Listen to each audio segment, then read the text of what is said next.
Hi, I'm Ricky Fort and welcome to the Real Estate 101 podcast. Join me as I lift the lid on the real estate industry and share some great stories from behind the scenes. Like and subscribe and enjoy this episode.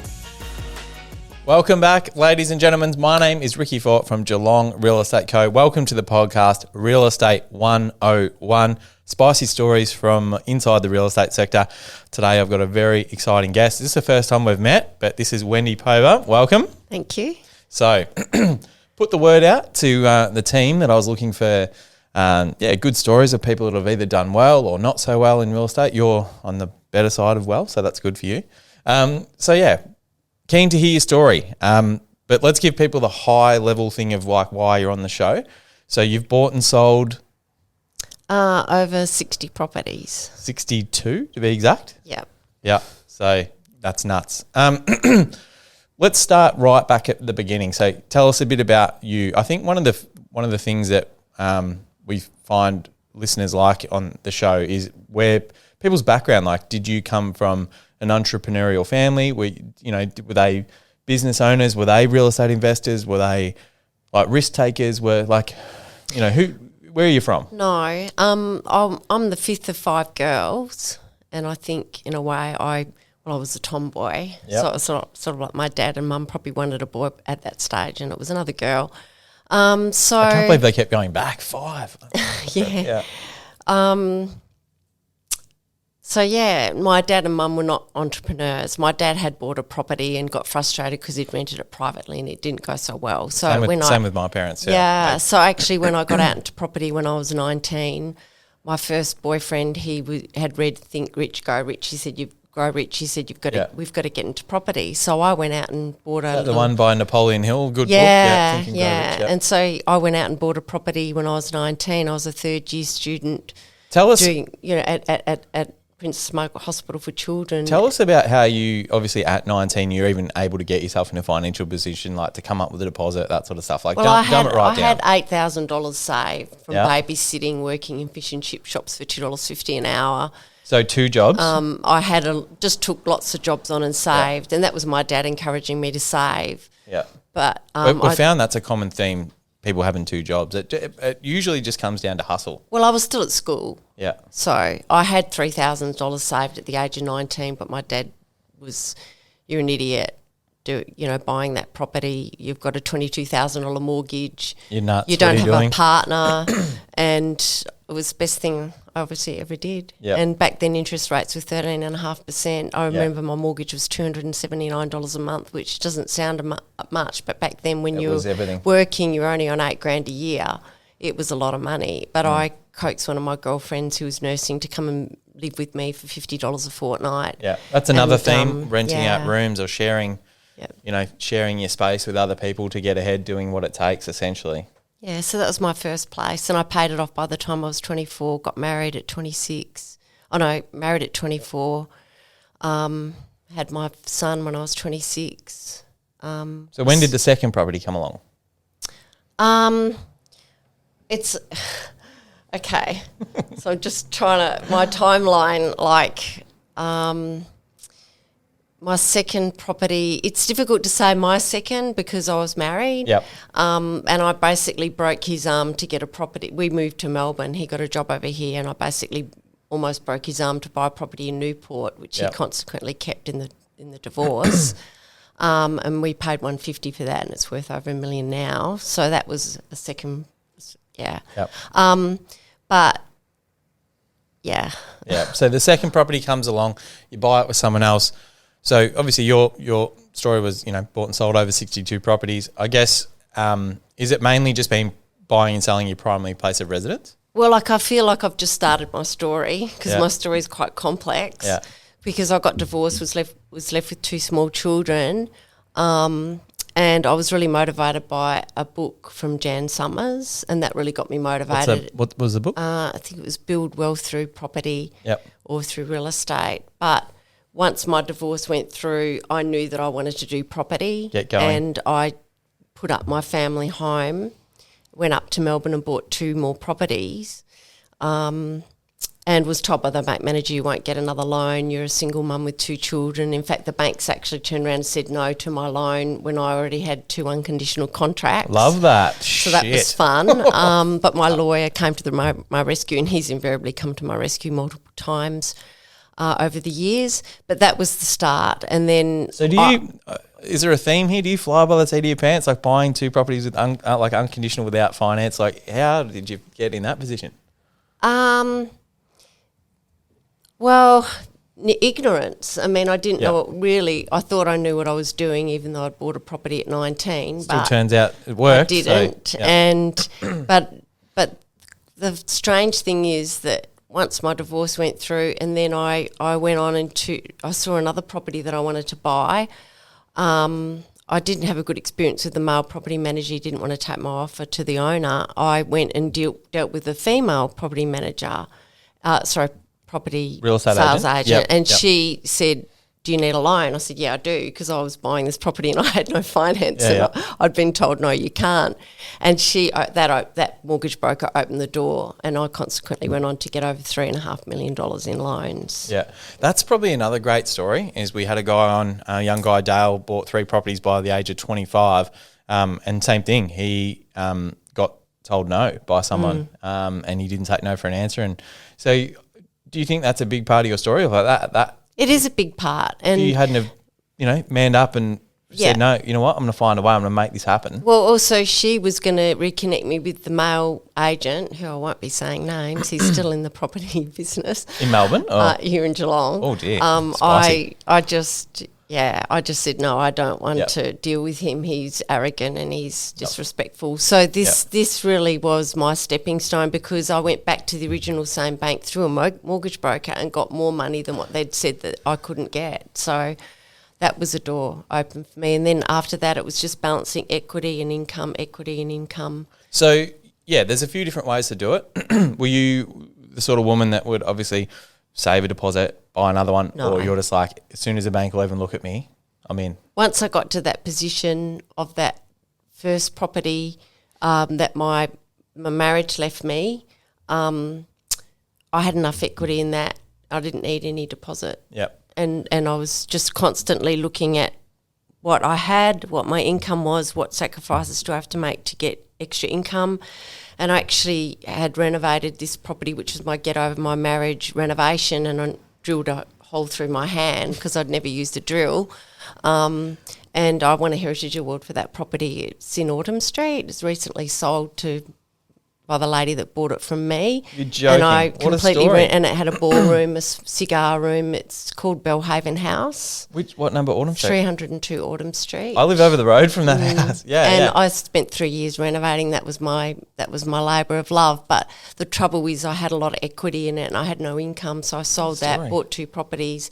That was my next step again up to where I wanted to go, which was just property. So I've bought some, kept some, renovated, done a couple of Battle Axe subdivisions. I think that's my favourite thing about you. You've done everything. Yeah, and I've got a couple of subdivisions in the pipelines at the moment. But, it hasn't all been a bed of roses. I've had some properties that I just was like, why did you buy that? And that's the point of the show, right? We want to get to the spicy stuff. Give us the juice. What's the shittest property you bought? Would you like the shittiest or the nicest? No, start with the shittiest. People want... All right. Well, it was a property in Adelaide, sight unseen, and it was a duplex. And we need to clear this up. You have got a huge appetite for risk. You've got enormous balls. You just go for it and worry about it later. Sight unseen, no one's doing that. Oh, I've got some properties I bought sight unseen though, were one of the best properties I bought. Incredible. But I always paid for a building inspection, but those builders report, they have very tiny fine print that they're not liable for anything, so they're really not worth the much. paper they're written on. Yep. And so I was and this was a mistake I made. I didn't ring up and talk to the property manager managing them. Was there any ongoing issues with them? Because there was actually this huge tree that I don't know how old it was next door, and all the roots were coming into the sewage. Love that. And if I would have been on site, it would have been pretty obvious that this big tree was next door and the roots, you'd trip over them on site. And so what happened with that property? So you bought it sight unseen. I bought it and I just kept paying for all this unblocking of the sewage. And I was like, what's going on? And that was when I spoke to the property manager and she said, well, there's a big tree next door. And it's funny because that by law is supposed to be disclosed in this, at least in Victoria, supposed to be disclosed in the Section 32 as a material fact. So legally you should have been advised of that. Well, also I probably could have turned around and claimed against the person who owned the tree for the tree trespassing on the property and, in getting into the sewage systems. But I just paid for it all to be repaired and then just sold it on, and that was difficult. How long after you bought it did you realise it was a piece of shit? Probably 2 months. Oh, God. Yeah. Yeah. So the honeymoon period didn't last long. I just wanted to get rid of it once because, bad taste. Move it on. It had cracks in it, but I talked to the builder who did the builder's report, and he told me the cracks were nothing untoward for a property that age, and he saw them that size all the time, but that wasn't the case. And So. Do you feel like, address the elephant in the room, do you think like being a single woman or, that there was people that tried to take advantage of you or would think that you're stupid or, that you didn't know what you were doing, like building inspectors, conveyancers, Well, I mean, that real estate agent was a classic where I had a genuine offer and I actually ended up buying the property at what I wanted to buy, at what price I wanted to pay, but he didn't take that to the table. But the female property agent did. Took you seriously? She took me seriously. So that was a bit frustrating, but I don't know if that's changed. But it's definitely is difficult. I sometimes feel you don't get taken as seriously when you're a woman. Yep. Maybe I'm wrong, but that was just been my experience. Your experience isn't wrong. So, so tell us about, obviously, when you started to, was it a fixed mindset around, let me ask you this. Do you want my good story now though, Ricky? We'll get to that. Okay. Did you think at some point, were you like, I'm going to be a successful woman, I'm going to build wealth through real estate, or did it just happen? No, I didn't think that. I was a registered nurse for 10 years and I saw a lot of people die very young, and I just decided you've got to grab life by the ball, so to speak, and every day is important and you've got to follow your dreams and don't listen to other people. Just listen to yourself. Because if I would listen to my dad, for instance, I wouldn't have done anything. Did you have a couple of people come on the show and spoke about mentors? Have you ever had? No. It's incredible. I don't know anyone that's just done it themselves. Well, there's a lot of things you can read. I did do a couple of courses later on, but to be honest, I didn't feel I learned anything that I already sort of hadn't learnt along the way myself. We spoke about on the show, there's that a few people have agreed it's you are the 5 people you hang around, blah, blah, blah, but that wasn't it for you. You just did it on your own. You, like you said, through just reading books and just real world experience out on the front line. Yeah, and reading about what other people had done, which is motivating. Yeah. So tell us about something. Obviously, you've told us about one of your lemons. Tell us about one of your jackpots. Something. I can't wait to tell you about this one. So this one was a property that I saw come up for sale. It was 8 flats and they were all already strata titled, and it was a really good price. And whereabouts? It was in Bellpost Hill. Yep. I won't give the address. That's fine. But I thought, I'm not in a position to buy that right now. So then I saw it come back on the market a year later, and I thought, here it is again, and now I am in a position where I think I might be able to get a loan and buy it. So, but it had 2 of the 8 flats were really badly damaged, and they had big cracks, like you literally could put your finger through the cracks. And not ideal. No, and the floor, you could play marbles on the floor. It was a double story, 1 unit upstairs, 1 unit downstairs, and I had a lot of even friends who were property managers saying don't touch it. And anyway, I heard about this Urotech injection, which they inject resin underneath tarmacs and underneath concrete, and they lift it. And I did a bit of research and rung up and talked to these people at this company and asked them if the soil type in that area was appropriate for this lifting procedure, and they said yes.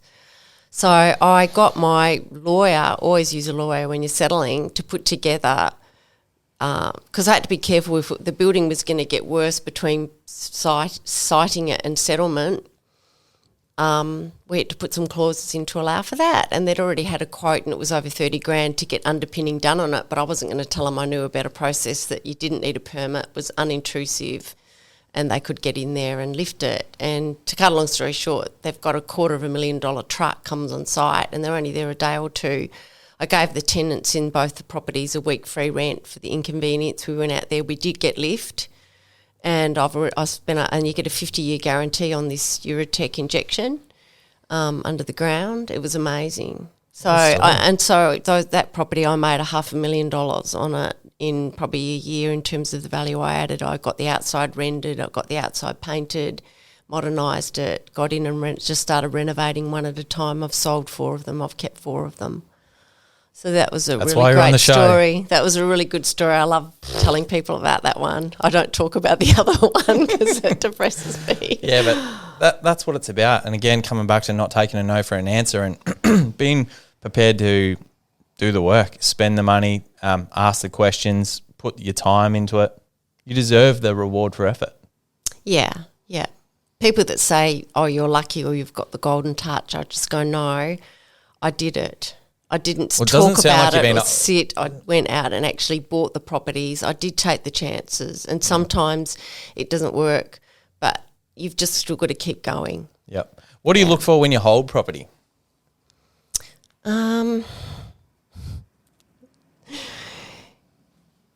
That it's going to go up, I guess, and that it's got a reasonably good return. Yep. So it's pretty simple. Like, have you obviously, and you've done subdivisions and stuff like that. So when you're looking to buy something like that, again, what are you looking for? Is it just ease of doing a development? Like if say it's a corner block, a 600 square metres house at the front, nice, wide rear yard, easy to subdivide, stuff like that you know is going to be, you can get in, get out. There's not a lot of risk or things that can go wrong. Do you like that sort of stuff? Or like when you've looked for subdivision stuff, what do you... Well, with the 2 battle axes I always run it past my town planner, and he was a draftsman as well, so he could get an idea of what could fit on it. And you want to drop names or anything, or you just keep it to yourself? He's retired now, okay, actually. Cool. Yep. So yeah, that was when you knew what it was, and usually the person selling it knew that too and would hold out for what they were asking. But you've got to weigh it all up and do the numbers. When you bought stuff like that, did you normally just crack on, like buy something, do the project straight away, or were these properties that you sat on built equity? Yeah, sometimes I sat on them, which sometimes was my undoing because... I've got another story where the neighbour had planted all these trees along the fence line and the property actually dropped. Yeah, and I actually took her to court and ended up getting $26,000 out of her compensation. Jesus. I'm writing a book at the moment. I've got some funny stories. I have to tell you this one funny story while we've still got time. I don't know how much time we've got. But I had one of the 2 properties that I first bought when I was single and 2 small children, and I was like, what am I doing? I actually had to pull over by the side of the road before I went up and signed these 2 contracts. But this property, one of them was Why did you have to pull over? I was so nervous. I was shaking. Yeah. And I was like, no, it's the right thing to do. And one of them was in Leverton. Can we just stop for one sec? Again, this is like the 3rd or 4th time you've mentioned this. When other people would stop and would not do stuff, you just fucking do it. Yeah. You just man up and you do it. You pull over on the side of the road, cry your eyes out and say, you know what, fuck this, get back in your car, I'm going to do it. I said I was going to do it, I'm going to go do it. I know, I am crazy, but that's what makes life colourful. Wild. So, anyway, I just kept getting really bad tenants there. They weren't paying their rent. This lady apparently went in. Wouldn't have happened if you had a Geelong Real Estate Co property manager? Probably not, no. That's okay. But this tenant... Well, the property manager, she rang me up. She said, we're not managing your property anymore. And I said, why not? And she said, because your renter just walked into our office and had a meltdown and just went psycho. We're not managing it anymore. I said, oh, great. So I've got to manage it, which I didn't really want to do. And, of course, so she just stopped paying her rent. And I thought, this is ridiculous. I'm so sick of getting these difficult tenants at this property. I'm just going to sell it. So, anyway, I went up to I sold it. And I went up to collect the keys off this woman. The property manager? No, the lady that was there because the property manager had left the building, left. I was managing it direct with this lady. And she had painted the whole inside of the house pink. Even all the cupboards in the kitchen, there was pink paint all over the carpet, all over the floors. The saddest thing is some of those rooms were freshly painted 2 years previously. And I said to her, what have you done? I said, why have you painted the house pink? She said, I thought instead of cleaning it, I'd paint it for you. And I was like, oh my gosh. And I I was, this house isn't going to settle because it's not the same as when the person looked at it. It's all pink and it was patchy. And I said, you've missed a bit there. And it was getting dark. I couldn't see when I was painting that room. And I was like, oh, my gosh. So I rang the agent who'd sold it and I said, I've got some really bad news. I said, the house is pink. She's painted, the renter painted the whole inside pink. And he said, oh, don't worry, I think they're not going to mind because they're going to bulldoze it and build. Anyway, I posted him the keys and I kept messaging him and emailing him. If you've got the keys, okay? Is it all right? Got the keys. Anyway, day of settlement comes, he rings me up, he goes, where's the keys?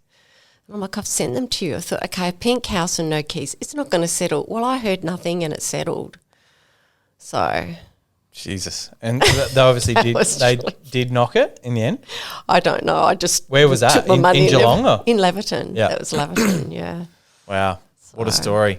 One of the things I like to ask is obviously what would you do differently? If, sounds like maybe not a lot. Like you've just figured it out. You've made it work. But I guess if you could go back and one of the things is you can chat to your 21-year-old self or whatever and obviously you've never lacked motivation. You've always done it. But maybe lessons learned or what would you do differently?